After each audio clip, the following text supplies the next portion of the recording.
Bonjour à tous, alors dans cette vidéo je vais vous expliquer un petit peu comment je fais mes courses avec le minimum de déchets possible. Donc dans un premier temps je privilégie le vrac. Donc pour cela j'ai mes petits sachets en tissu, voilà, que je remplis directement. Voilà, je les remplis directement, donc ça c'est du fait maison, mais vous pouvez en trouver sur des sites internet ou dans des magasins bio. Alors certains magasins peuvent faire la tare, donc vous pouvez emmener directement vos contenants, vos boîtes en plastique ou vos bocaux. Voilà, moi là-dessus, vous voyez, on m'avait fait la tare, on m'avait noté le poids. Voilà, c'est très pratique. Alors, vous avez plein de magasins maintenant 100% vrac qui se développent en France. Vous avez même une chaîne de magasins qui s'appelle Day by Day.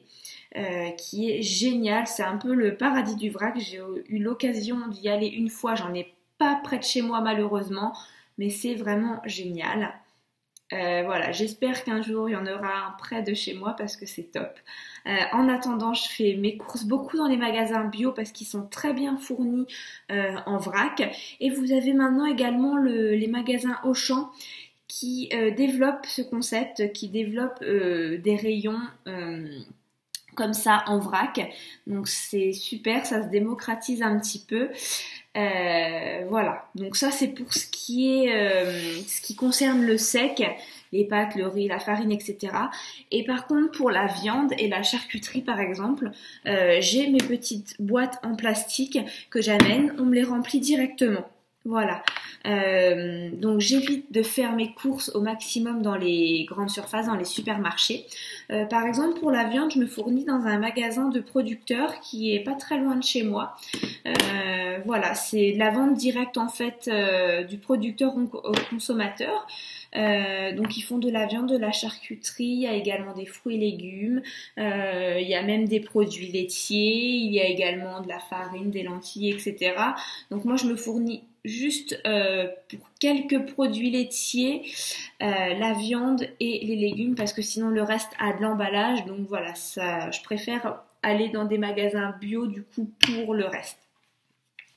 Voilà, donc ils vous font la tare, vous revenez, vous n'avez pas d'emballage, vous avez juste des petites étiquettes à décoller, voilà, tout simplement. Je réutilise aussi, plutôt que des fois de racheter des boîtes en plastique, je réutilise les bacs à glace. Voilà, là c'est l'été, on achète un petit peu de glace. Bon, j'essaye de les faire au maximum moi-même, mais bon, des fois ça dépanne. Voilà, ça là c'est des glaces de la ferme, pareil du magasin de producteur. Donc c'est à côté de chez moi, c'est super. Ensuite, pour le reste. Alors par exemple pour la crème fraîche, là maintenant je prends des bocaux en verre. Voilà, l'emballage est en verre, ça évite de le jeter à la poubelle parce que sinon les pots de crème fraîche en plastique, c'est pas du plastique qui se recycle. Voilà, donc ça termine à la poubelle résiduelle, à la poubelle noire. Voilà, donc c'est dommage. Et pareil pour si vous prenez des yaourts ou des desserts, privilégiez également les pots en verre et la petite opercule du dessus en matière un peu aluminium se recycle. Voilà, donc moi pareil, j'essaye de faire au maximum mes desserts maison. Mais quand j'ai pas le temps ou que pour X raisons j'en achète en verre. Voilà. Après, dans les autres vidéos, je vous ai parlé de mon sac à pain et également de mon petit sac que j'avais toujours dans mon sac à main pour éviter les sacs plastiques. Je vous mettrai le lien en dessous si vous ne les avez pas vus. Voilà, et dernière petite chose pour les fruits et les légumes, plutôt que d'à chaque fois réutiliser un sac en plastique, j'ai toujours 2 sacs plastiques avec moi que j'ai gardés avant de commencer le zéro déchet et je réutilise toujours les mêmes sacs pour les fruits et les légumes, sachant que j'ai beaucoup de fruits et légumes qui proviennent du jardin de mes parents et de mes grands-parents. J'ai beaucoup de chance pour ça, donc voilà. Sinon, si vous avez un jardin chez vous, voilà, c'est vraiment l'idéal. Voilà, si vous avez des petites astuces, s'il y a éventuellement des choses que j'ai oubliées, n'hésitez pas à m'en faire part. Voilà, et je vous dis à bientôt.